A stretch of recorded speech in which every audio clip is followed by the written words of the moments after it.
أعوذ بالله من الشيطان الرجيم بسم الله الرحمن الرحيم ربنا لا تزغ قلوبنا بعد إذ هديتنا وهب لنا من لدنك رحمة إنك أنت الوهاب ربنا إنك جامع الناس ليوم لا ريب فيه إن الله لا يخلف الميعاد إن الذين كفروا لن تغني عنهم أموالهم ولا أولادهم من الله شيئا وأولئك هم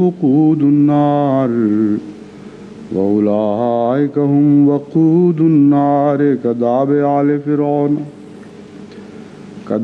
آل فرعون والذين من قبلهم كذبوا بآياتنا فأخذهم الله بذنوبهم والله شديد العقاب.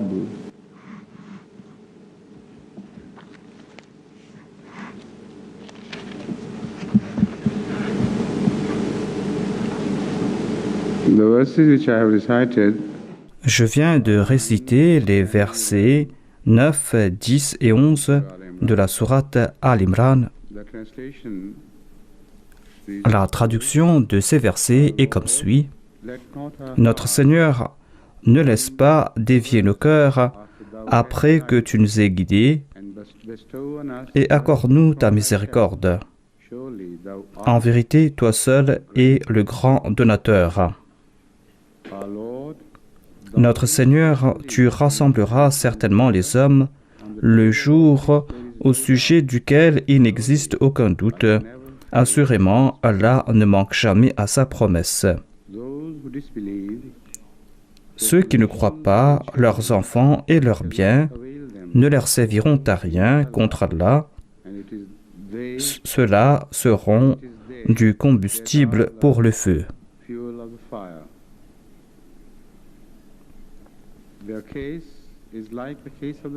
Leur cas est comme le cas du peuple de Pharaon et de ceux qui furent avant eux. Ils rejetèrent nos signes et Allah les punit pour leurs péchés. Et Allah est sévère dans son châtiment.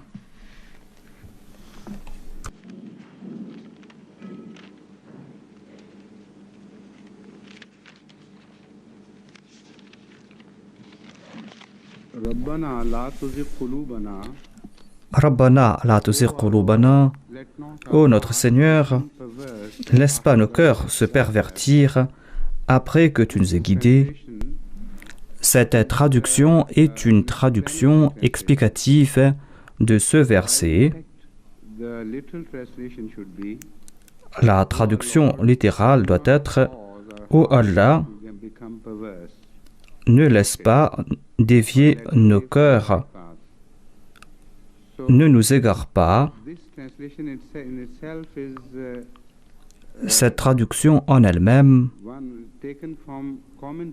a été prise des commentaires du Saint-Coran et une des explications données de la tuzigh qulubana. Je vais tout d'abord expliquer l'objection que j'ai en tête à propos de cette traduction.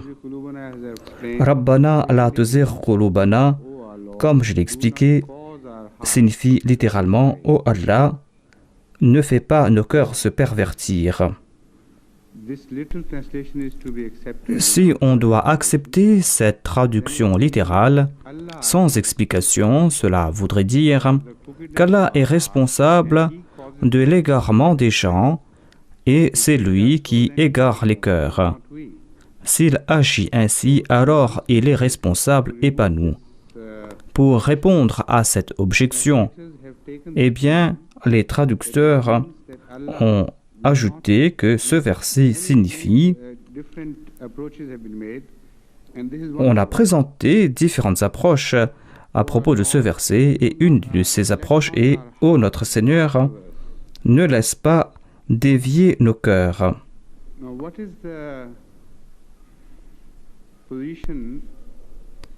Quelle est la position des autres exégètes à ce propos?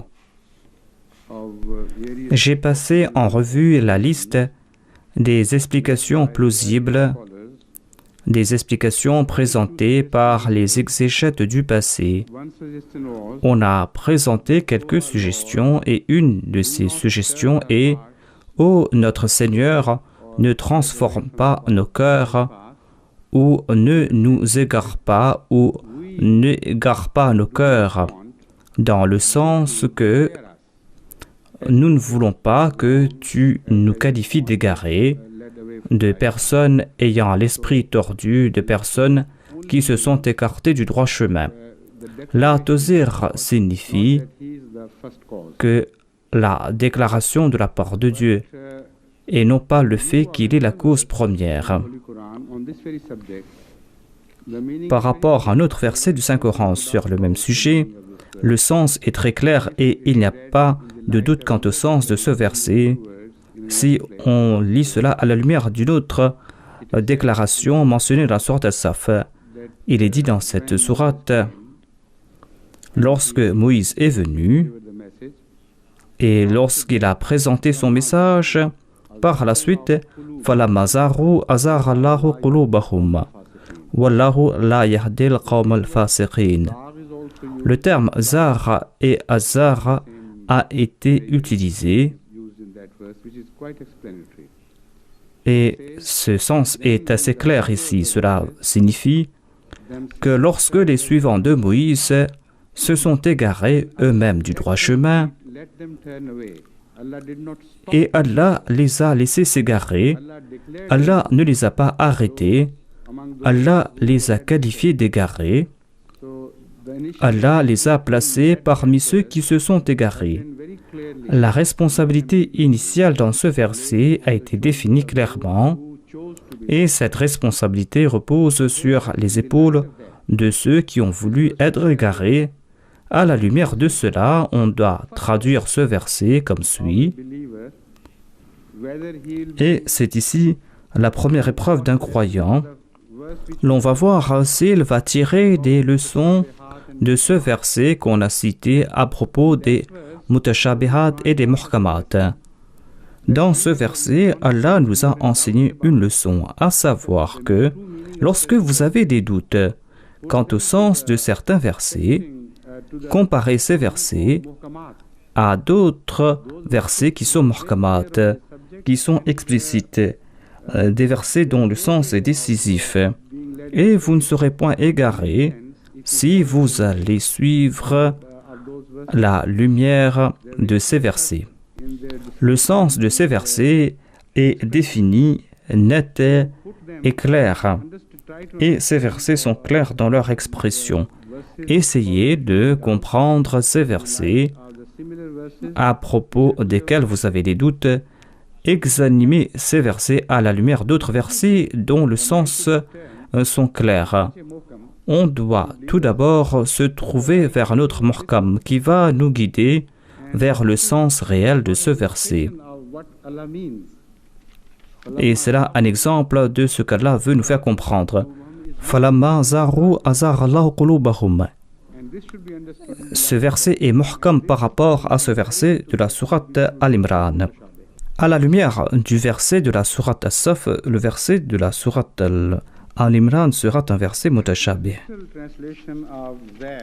La traduction littérale de Zer, selon Aqrabul Mawarid,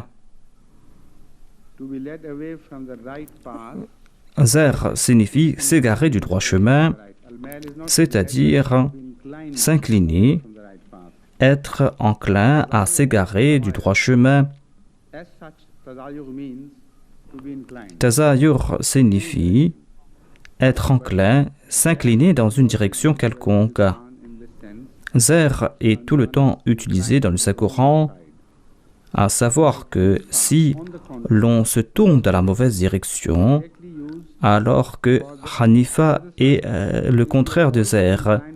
Si vous vous tournez dans la bonne direction, vous serez considéré comme Hanif, tout comme ce fut le cas du prophète Abraham. Ainsi donc, Zer est le contraire de Hanif.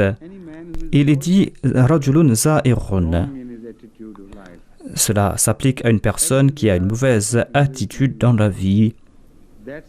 Il y a tout le temps quelque chose de mauvais dans ses actions. Cette personne est qualifiée de rajulun za'ir. Za'ir, selon le dictionnaire Mufradat, za'ir est l'infinitif. Za'ir signifie le doute, une suspicion. Za'ir signifie se tourner dans la mauvaise direction. Zara yaziru za'irran. Zara al-basara. Voilà un usage de ce terme dans le Saint-Coran, un usage par rapport au saint prophète Mohammed lui. Et ce terme n'est pas utilisé dans le même sens qui a été mentionné auparavant. L'imam Raghib a déclaré Zara al-basaru ma zara al-basaru. Étant donné que il y a une connotation négative, cela peut signifier s'écarter du droit chemin. Cela signifie que le regard du saint prophète Mohammed lui ne s'est pas écarté du droit chemin. Et l'imam Raghib nous a aussi expliqué que lorsque les Arabes disent Zahra al-Basar, cela signifie que son regard, sa vision n'est pas fatiguée. Si vous regardez quelque chose intensément pendant longtemps, des fois, votre vision s'affaiblit et vous êtes fatigué.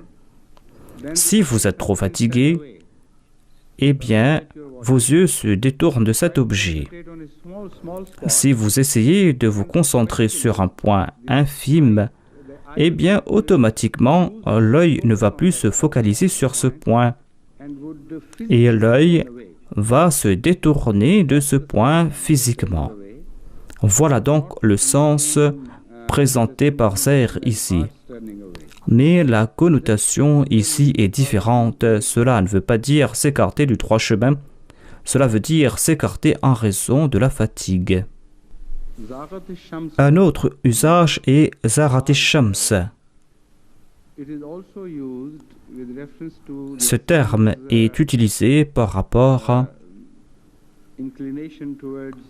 à l'inclination du soleil lorsque le soleil se couche et lorsque le soleil est sur le point de se coucher et lorsque les ombres s'allongent, eh bien, les Arabes disent Zarat al-Shams.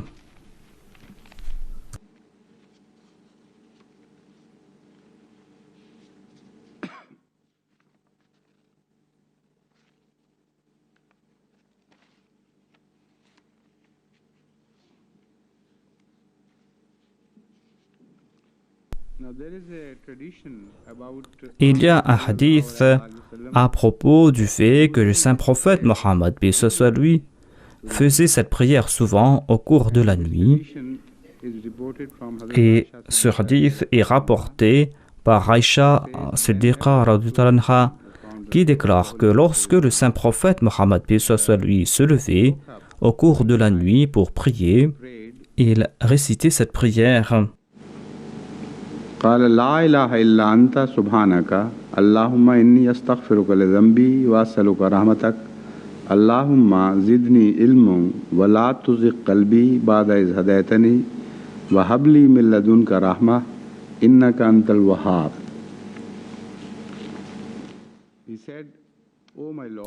Il déclare: Ô mon Seigneur, ô Allah, il n'y a pas d'autre Dieu hormis toi. Tu es exempt de tout défaut. Ô Allah, je cherche ton pardon pour mes manquements et j'espère que je vais recevoir tes bénédictions. Ô Allah, augmente ma connaissance. Ensuite, le saint prophète a utilisé les mêmes termes de cette prière.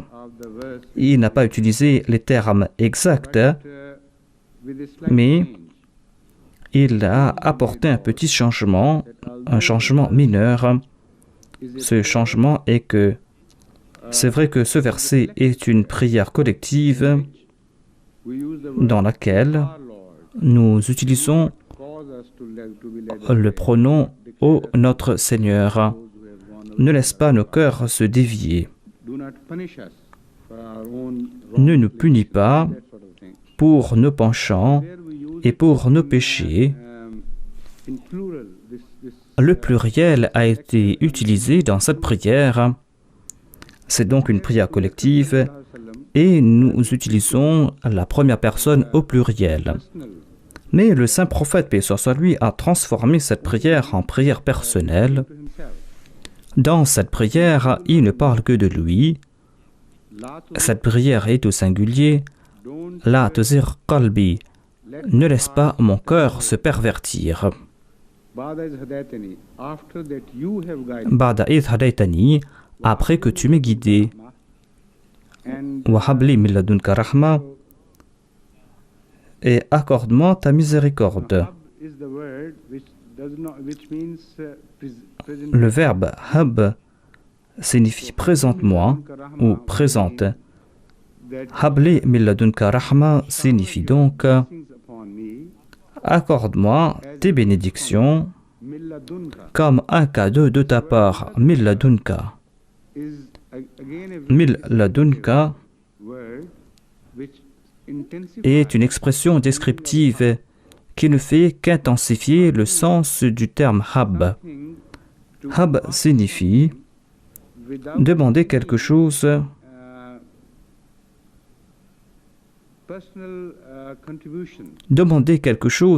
sans qu'il y ait de contribution personnelle de la personne qui fait la requête. Si une personne ne mérite rien, si une personne n'a pas contribué afin d'avoir une récompense quelconque, eh bien cette personne ne justifie pas qu'on lui accorde cette récompense. Cette personne n'a joué aucun rôle pour acquérir ce cadeau, et c'est là que l'on va utiliser le terme hab. Hibba signifie celui qui accorde aux autres des présents ou des cadeaux, sans qu'il n'y ait de justification de la part de celui qui a reçu ce cadeau. Mais ladunka ne fait qu'intensifier de nouveau ce sens, à savoir accorde-nous un cadeau, accorde-nous une miséricorde qui n'a aucun trait avec nos actes de piété. Cela vient uniquement de ta part, de la part de ta Rahmaniya.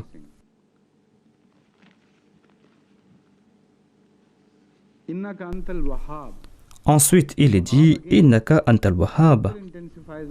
L'attribut al-wahhab vient intensifier ce sens. Dieu est qualifié de wahhab ici.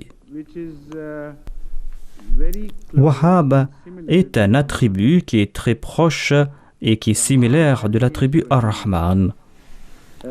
Rahman par rapport à Rahim, comme vous l'avez déjà compris, signifie celui qui accorde des faveurs et des grâces ou qui accorde des bénédictions sans qu'il y ait de requête de la part de celui qui reçoit ces bénédictions. Ainsi donc, Rahman est un attribut beaucoup plus vaste. C'est un attribut qui s'applique avec une plus large effet.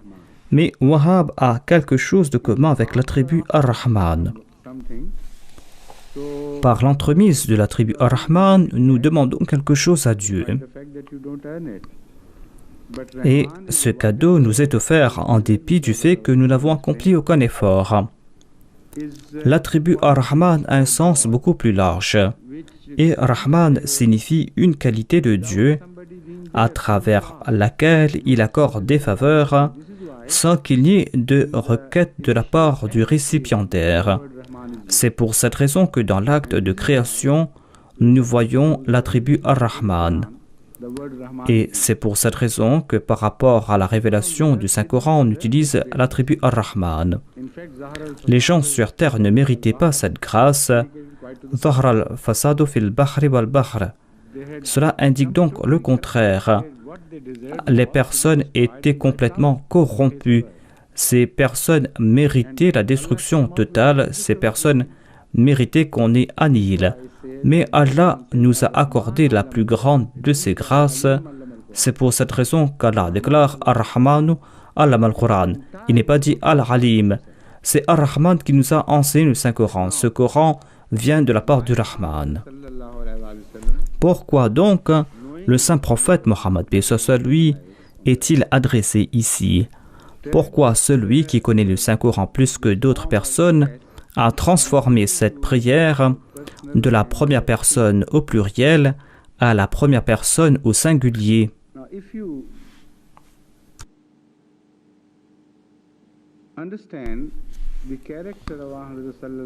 Si vous comprenez le caractère même du saint prophète Mohammed lui, vous n'allez pas oublier le fait qu'il était la personne la plus modeste. Ainsi donc, dans le pluriel, cette prière voudrait dire, c'est vrai qu'il n'est pas question du fait que le cœur du saint prophète Mohammed lui puisse se pervertir. Il voulait parler ici à propos de ses suivants. Dans cette prière, il disait Zidni ilma. Ensuite, il y a cette prière Ba'da idh hadaytani. Ces références peuvent ne pas s'appliquer au saint prophète, paix soit lui uniquement, mais qu'il est en train de prier en fait pour ses suivants. Lorsque le saint prophète s'adresse à Dieu, lorsqu'il est seul, le saint prophète Mohammed lui était si humble face à la présence de Dieu qu'il voulait focaliser l'attention de Dieu sur sa personne. Voyez le calibre du saint prophète Mohammed lui. Il était complètement ébloui par la Malikiya de Dieu, par le fait que Dieu est indépendant, par son istirna. L'istirna est cet attribut de Dieu qui transforme Dieu en un être indépendant de toute autre chose. Istirna signifie que Dieu possède tout et qu'il est le créateur et qu'il n'a besoin de rien et que tout dépend de lui. Ainsi donc, nos contributions personnelles sont complètement insignifiantes face aux contributions de Dieu. De tout temps, le saint prophète Mohammed lui a démontré sa familiarité dans ses prières. Il déclare que si toi tu me laisses m'égarer, c'est vrai que tu m'as guidé dans le droit chemin et personne d'autre avant moi n'a été ainsi guidé. Mais en ce qui concerne ma personne, je n'attribue pas cela à mes qualités personnelles. Je considère cela comme un don de ta part. Habli min ladunka rahma nous fait comprendre cela davantage. Et cela indique cette attitude du saint prophète Mohammed lui. Il a déclaré que tu m'as accordé ces faveurs et ce grand statut, et tu m'as qualifié de Khataman Nabiyyin. Cependant, je ne suis pas fier en raison de ces qualités. J'ai pas eu la grosse tête en raison de ces qualités. Je sais très bien que cela vient de ta part. Ce sont autant de grâces que tu m'as octroyées et conséquemment, si tu décides reprendre ce que tu m'as accordé, je n'aurai pas de complainte à faire. Ainsi, je t'implore de me maintenir sur ce droit chemin, ce chemin que tu m'as accordé, et accorde-moi de nouveau cette lumière que tu m'as octroyée, et accorde-moi ta rahma. Accorde-moi cette rahma, cette grâce de ta part. Tout cela est en accord à l'attitude précédente du saint prophète Mohammed lui. Il déclare, je demande tout cela de ta part. Ce style de prière a un message aussi pour l'Ummah du saint prophète Mohammed lui, pour ses suivants. Si telle était son attitude face à Dieu, si telle était son humilité, quelle doit être l'humilité de ceux qui eux-mêmes ont reçu tant de disgrâces? Si Allah les égare, si Allah les laisse s'égarer, eh bien ces personnes le méritent réellement. Donc, à quel point ces personnes devaient-elles prier en ayant en tête ses faveurs? Et si le saint prophète Mohammed, paix soit lui, qui était le meilleur que tous aux yeux d'Allah, si lui, il priait avec une telle humilité, imaginez l'humilité avec laquelle nous devons prier, imaginez à quel point nous devons nous maîtriser.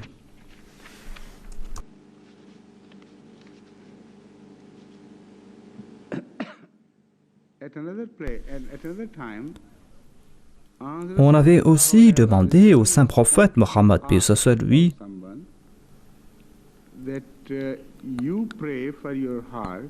que vous priez pour votre cœur, pour le fait que votre cœur ne puisse se pervertir. Le saint prophète Mohammed, paix soit lui, a clarifié la chose et ce sujet a été mentionné dans nombre de hadiths. Le hadith que j'ai choisi aujourd'hui ne fait pas mention de la personne qui a posé cette question. J'ai choisi ce hadith qui vient de Sahih Muslim, Kitab al-Qadr. Ce hadith se lit comme suit. One said, Inna quluba bani adama kullama baina isba'aini min asabi ar-rahmani ka qalbin wahidin yusarrifuhu haythu yasha'u thumma yaqala Rasulullah sallallahu alayhi wa sallam Allahumma musarrif al-qulubi sarrif qulubana ala ta'atika. He said, ce sujet a été mentionné dans d'autres hadiths et je vais traduire ce hadith.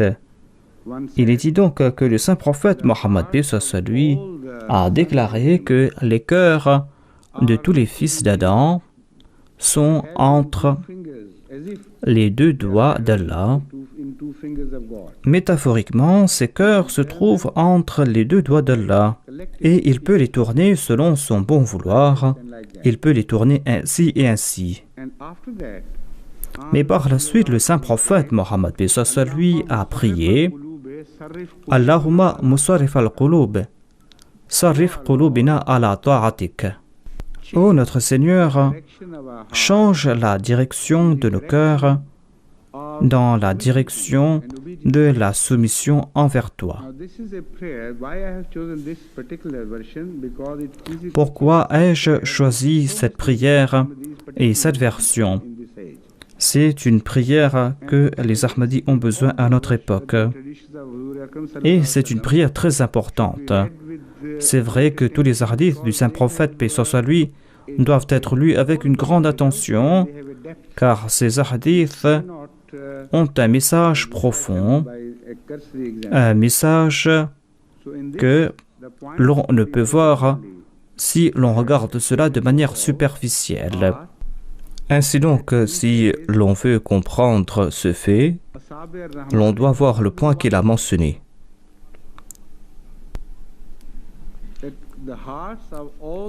Il dit que les cœurs de toute l'humanité sont entre les doigts d'Allah. C'est comme un seul cœur entre les deux doigts d'Allah. Allah peut les tourner en même temps avec une seule décision. Pourquoi est-ce qu'il a dit cela? Parce qu'il avait en tête la victoire ultime de l'islam dans le monde entier et il savait déjà que l'on sera guidé par le biais de l'islam, que l'humanité entière sera guidée par l'entremise de l'islam. Pourquoi dois-je prier pour un cœur ou pour deux cœurs? Pour Dieu, il est facile de transformer tous ces cœurs comme un seul cœur.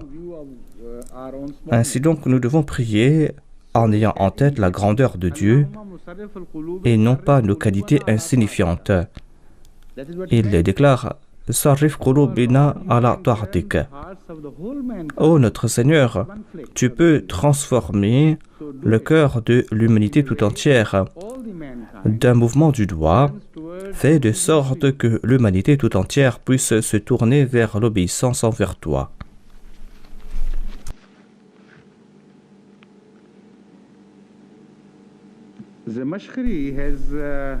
Dans le tafsir Bahr al-Muhit, il est dit que Zamakhshari, qui était l'auteur d'Al-Kashaf, Zamakhshari, qui était aussi un très grand exégète, il a donc présenté un point de vue intéressant à propos de cette question du cœur. Il déclare: Ô notre Seigneur, ne nous éprouve pas avec des calamités ou avec des souffrances, des souffrances de la vie. Protège-nous de telles souffrances, protège-nous de ces épreuves et de ces vicissitudes de la vie, des vicissitudes et des souffrances qui peuvent causer la perversion de nos cœurs. Ce qu'il a en tête ici, lorsqu'il a expliqué ce verset, est que la tuzigh qulubana concerne le résultat des vicissitudes ordinaires de la vie. Et au lieu de demander à Allah, ô notre Seigneur, ne transforme pas nos cœurs, ce verset signifie, ô Allah, sauve-nous de ces épreuves et ne nous laisse pas passer par de telles épreuves et par de telles difficultés qui peuvent nous accabler complètement, et conséquemment, nous allons nous détourner. Ici, en fait, cela veut dire le changement de la religion par la coercition. Parfois, certaines personnes passent par des tortures et ces personnes croient qu'il est impossible pour elles de souffrir davantage. Et quelque chose se brise en ces personnes. Ces personnes n'ont pas la détermination de surmonter ces souffrances et de se battre contre l'oppression. Et ces personnes disent: faites ce que vous avez à faire, nous sommes d'accord. Zamakhshari nous explique cela. Peut-être qu'il avait cela en tête. Et c'est là un sens que l'on peut aussi accepter.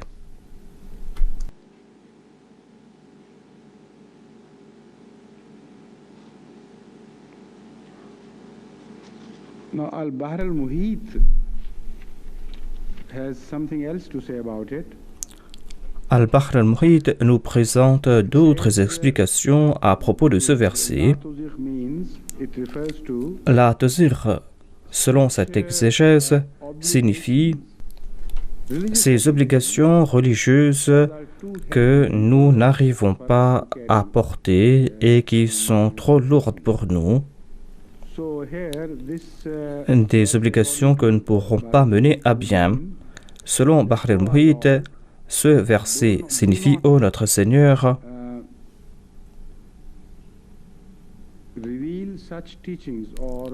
ne révèle pas de tels enseignements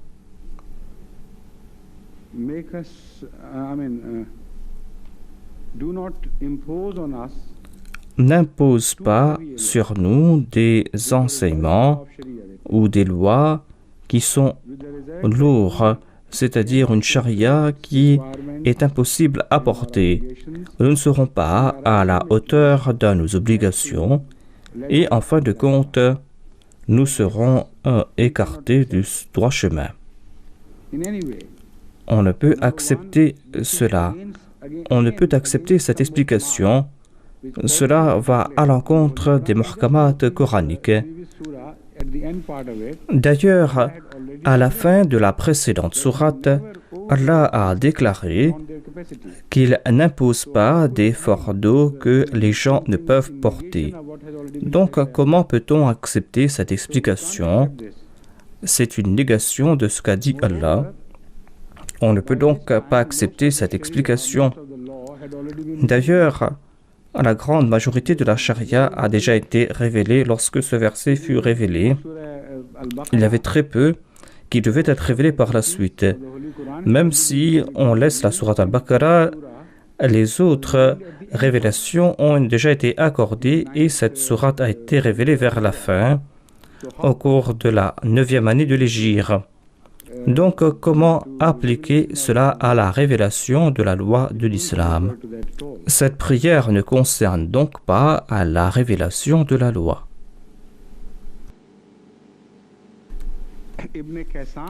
Ibn Kaysan a déclaré que l'on doit traduire ce verset comme suit: La yaziru fayazirullahu qulubahum, à savoir que ceux qui prient désirent annoncer cela. Ô notre Seigneur, protège-nous des actes vicieux qui peuvent nous détourner le cœur.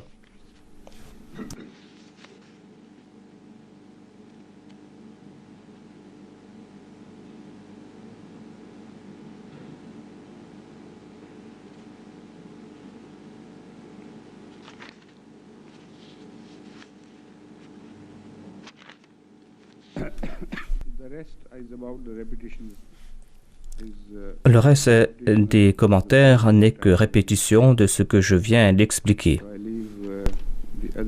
Je vais mettre cela de côté.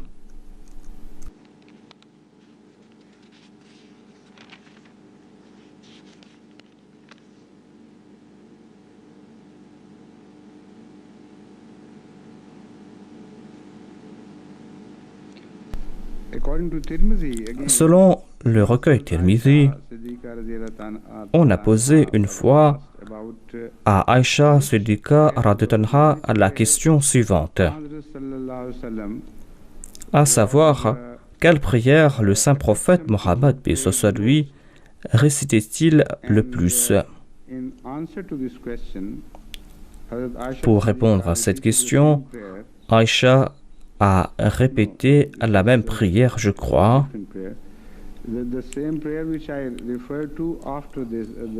où elle a répété une autre prière après cette première prière. Ya muqallib al-qalbi, thabbit qalbi ala dinik. Cette prière présente le même sens, mais en des termes différents. Thabbit signifie « accorde-moi la persévérance ». On peut faire cette prière « Ne laisse pas nos cœurs se dévier ou se pervertir » ou on peut prier « accorde-moi la persévérance ». Ces deux prières ont le même sens.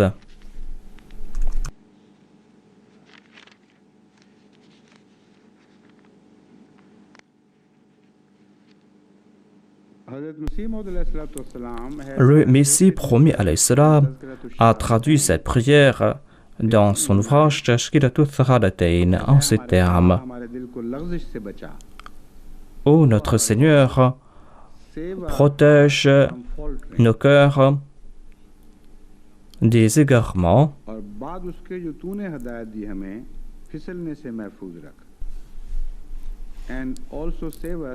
et protège-nous aussi des écarts de conduite après que tu nous aies guidés.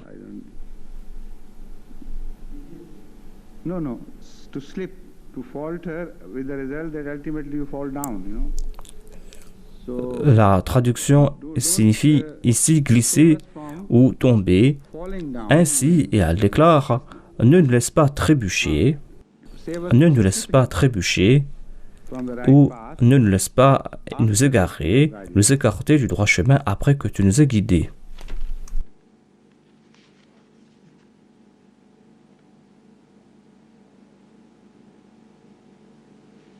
Le premier calife radhiyallahu anhu a traduit ce verset comme suit. Il l'a traduit selon le contexte, et comme je l'ai évoqué auparavant, le contexte est que l'on trouve mention de ces personnes qui ont détourné les sens des versets du Saint-Coran en attribuant des mauvaises interprétations aux versets mutashabihat. Et il ne compare pas ces versets mutashabihat à d'autres versets dont le sens est décisif. Le premier calife a traduit cela dans ce contexte en disant que ce verset veut dire « Ô notre Seigneur, protège-nous des égarements, ne nous laisse pas nous écarter du droit chemin, ne nous laisse pas traduire le Saint-Coran de façon erronée, selon nos propres désirs et non pas selon tes décrets. » Voilà donc le sens de ce verset selon son contexte, dit le premier calife. Ensuite, il déclare que Milladunka Rahma veut vouloir dire le Saint-Coran. Car Ar-Rahman allama al-Quran. Ici, la plus grande expression de la miséricorde d'Allah est le Saint-Coran lui-même. Hablana Milladunka Rahma, dans le même contexte, voudrait dire « Guide-nous vers le Saint-Coran, de par ta miséricorde, une miséricorde que tu nous as octroyée, guide-nous vers ce Saint-Coran. »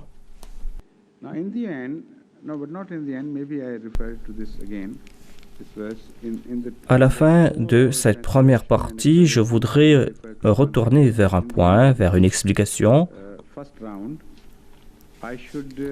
Cependant, je voudrais maintenant citer Sayyida Mubaraka Begum Sahiba, Radhatanha, la fille du Messie premier l'Islam. Elle avait vu en songe qu'elle avait reçu un message concernant ce verset, et c'est un message très important. C'est un message qui concerne la Jamaat dans son intégralité. Immédiatement après le décès du Messie premier l'Islam, selon elle, ce fut la troisième nuit.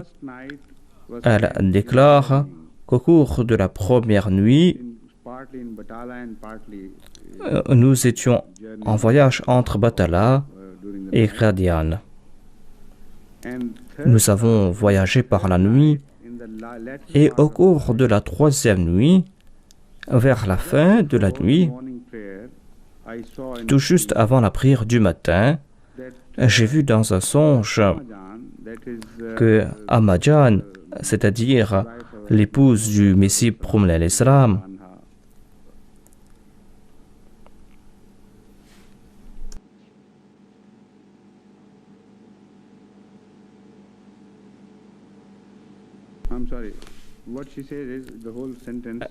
elle ne fait pas mention de l'épouse du Messie premier l'Islam.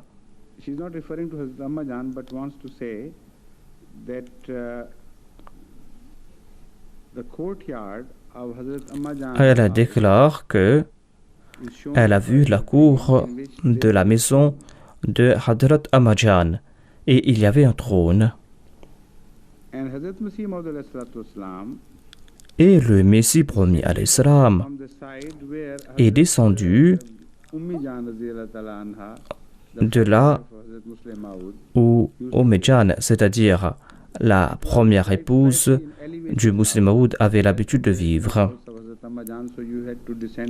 C'était une maison surélevée par rapport à la maison de l'épouse du Messie premier l'Islam. Elle a vu dans le songe que le Messie premier l'Islam est descendu de cette maison. Et le Messie premier l'Islam était tout habillé, il portait son manteau et tout, et par la suite, le Messie premier l'Islam s'est mis debout sur ce trône. Et en ce même instant, le trône tout entier a commencé à trembler et à bouger. Mais le Messie premier al-Islam était tout le temps droit et il ne tremblait point.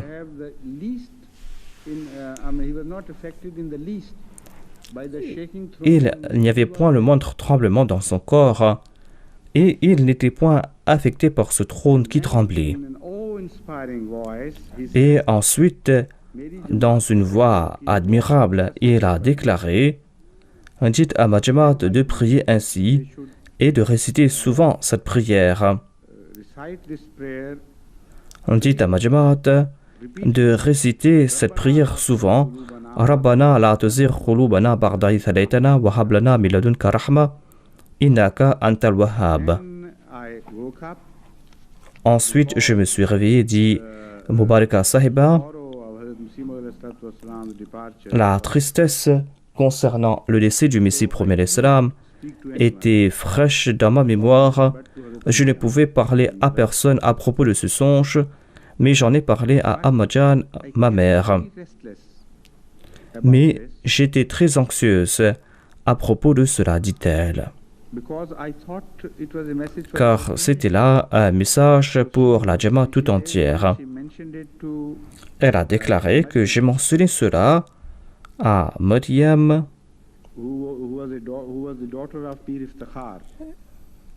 qui était la fille de Pir Iftikhar. Et elle a déclaré que c'est un message très important. Et je promets que je ne vais jamais abandonner cette prière et que je vais la réciter souvent.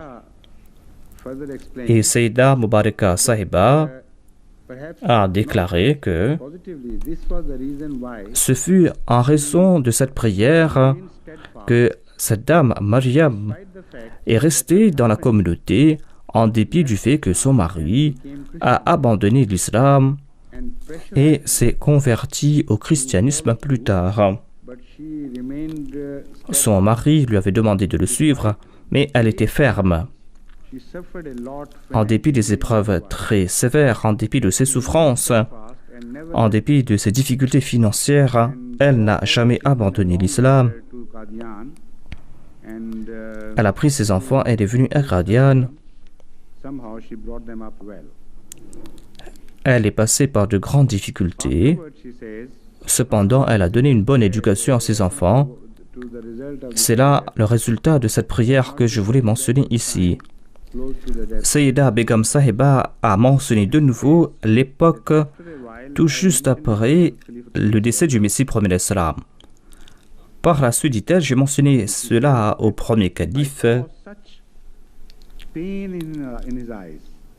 J'ai vu une grande souffrance dans ses yeux quand j'ai mentionné cela au premier calife. Et je ne peux oublier cette souffrance que j'ai vue dans les yeux du premier calife. Il a beaucoup souffert lorsque je lui ai rapporté ce rêve. J'ai ressenti comme s'il tremblait et il a répété lui-même qu'il ne va jamais abandonner cette prière.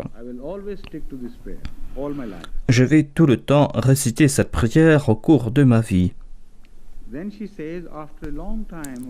Et ensuite, elle a déclaré que bien longtemps après, j'ai raconté ce songe à mon frère, le deuxième calife de la communauté.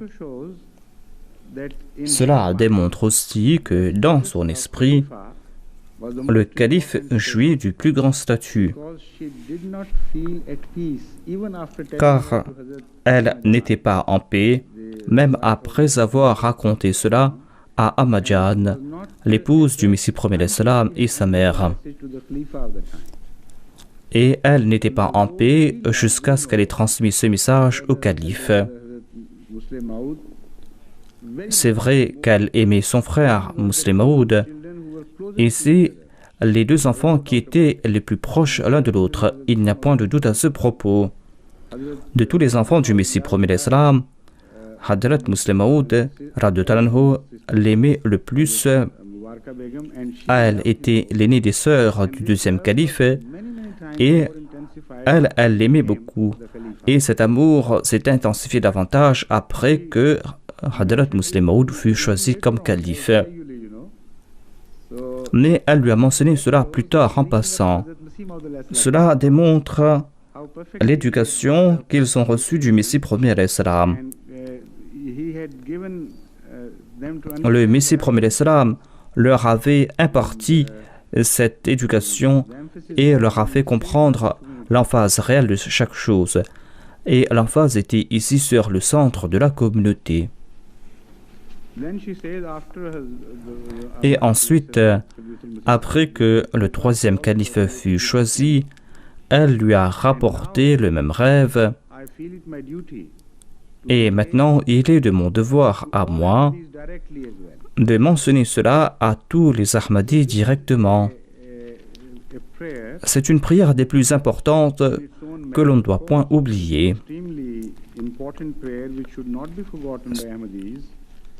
Les Ahmadis ne doivent point oublier cette prière, tout d'abord parce que le saint prophète Mohammed, paix soit lui, lui-même, avait l'habitude de prier en ces termes.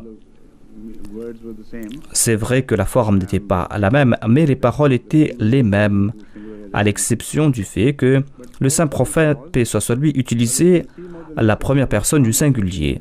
Ensuite, le Messie premier l'Islam lui-même est apparu dans un songe à sa fille, et c'est un songe de qualité divine. Ce n'était pas là l'imagination de cette personne, car il y a des signes dans les rêves qui indiquent que ce rêve est distinct. Et ici, le signe est que le trône est en train de trembler, mais que le Messie promet l'Islam, lui, n'est pas affecté par cela. Cela démontre que ce fut la Jamaat qui est concernée ici. Le trône signifie la Jamaat, et après le décès d'un prophète et après le décès d'un calife, eh bien, la Jamaat passe par ces phases de tremblement, comme si les choses sont instables. Mais l'imam choisi par Dieu n'est point affecté et il ne fait pas montre de faiblesse. Cela indique donc clairement que ce fut un rêve d'ordre divin. Ce n'était pas là les fruits de son imagination. C'est pour cette raison que j'ai pensé que je vais mentionner cela à la fin de ce verset, afin que tous les membres de la Jamaat puissent se rappeler de cette prière. Et en voyant les circonstances présentes, on doit aussi prier en ce sens.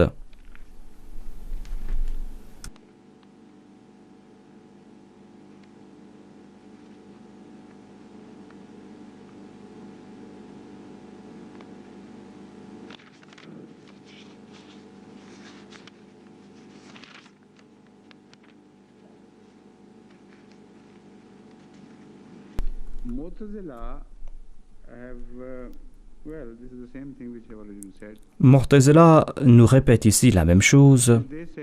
Il est dit qu'il est impossible pour que Dieu puisse égarer les gens. C'est pour cette raison que l'on doit interpréter cela.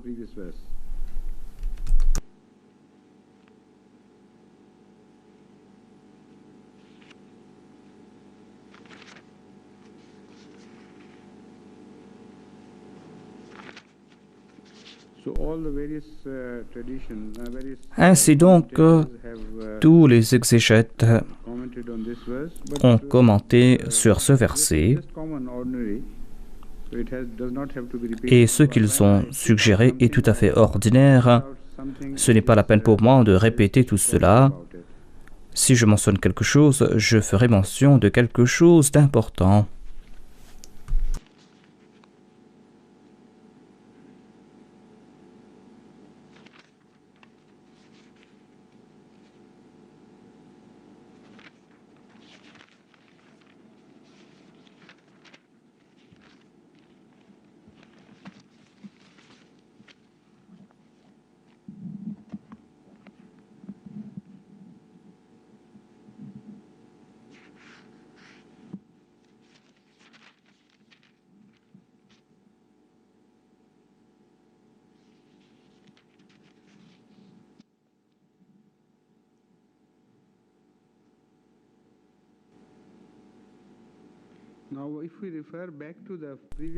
Si on se tourne de nouveau vers le verset précédent, et si on lit cela à la lumière de ce qui a été dit, l'on va comprendre immédiatement que le mot « zer » a été utilisé dans le verset précédent.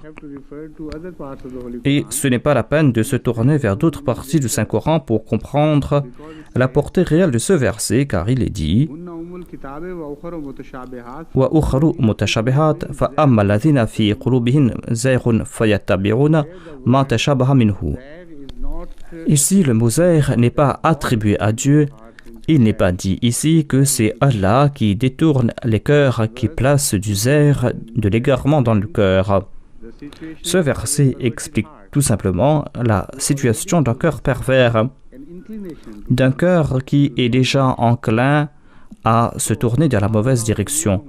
Azar Allahu qulubuhum signifie tout simplement que ces personnes attribuent leurs concepts erronés, leurs tendances erronées ou leurs tendances perverses à ces versets coraniques ou aux paroles de Dieu, que cela se trouve dans le Saint-Coran ou dans d'autres écritures sacrées.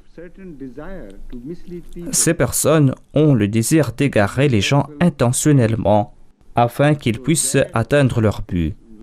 Zayg a donc été expliqué ici à la lumière de cette première mention.